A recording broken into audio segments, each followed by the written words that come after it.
ഭക്ഷണം കഴിക്കാം. സാമ്പാർ ഇപ്പം ഉണ്ടാക്കിയതാണ്. ഇതിനകത്ത് വെണ്ടയ്ക്കായും ചേർത്തു, ചേമ്പും ഉണ്ട്. ഇപ്പം നല്ല കൊഴുപ്പാണ്, കുഴപ്പമില്ല, ടേസ്റ്റാണ്.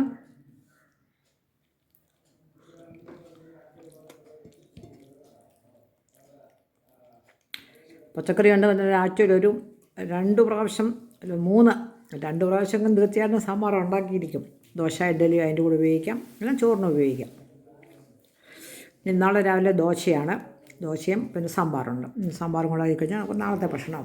അപ്പോൾ ഈ എല്ലാ ഭക്ഷണങ്ങളൊക്കെ കൊടുത്തു കഴിച്ചുകൊണ്ടിരിക്കുകയാണ്.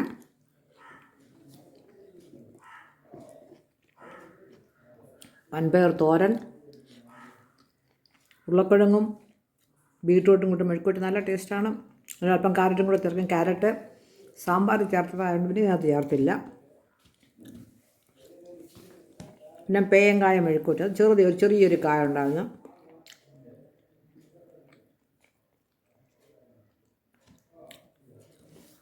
അപ്പോൾ കഴിക്കട്ടെ, അടുത്ത വീഡിയോയിൽ കാണാം. ഓക്കെ, ഇന്നത്തെ ഉച്ചയൂണിൻ്റെ വിഭവങ്ങൾ കാണാം.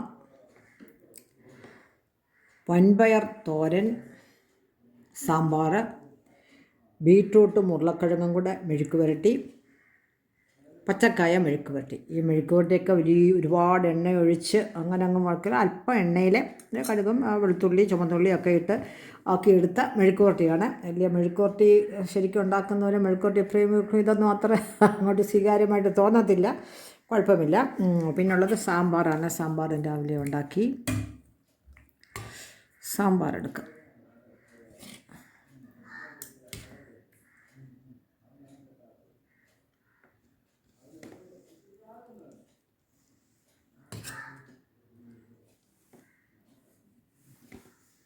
ചേമ്പ്, ഉരുളക്കിഴങ്ങ്, വെണ്ടയ്ക്ക, തക്കാളി, ക്യാരറ്റ്, ഇത്രയും കൊണ്ട് പിന്നെ സവാള, ഇതൊക്കെ പരിപ്പ് ഒക്കെ ചേർത്താണ് സാമ്പാർ ഉണ്ടാക്കിയത്.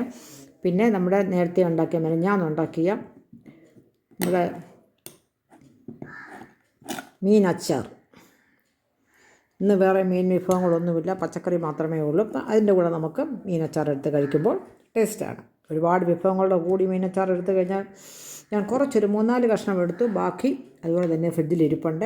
ഇതിപ്പോൾ ഇന്ന് വൈകിട്ട് നാളെ കൂടെ കഴിക്കാനായിട്ടാണ്. ഓരോ കഷ്ണം മതി. അച്ചാറൊക്കെ ആകുമ്പോൾ എണ്ണയും ഒക്കെ എരിവും വിനാഗിരിയൊക്കെ ചേർന്നതാണ്, അപ്പോൾ കുറച്ച് കഴിച്ചാൽ മതി.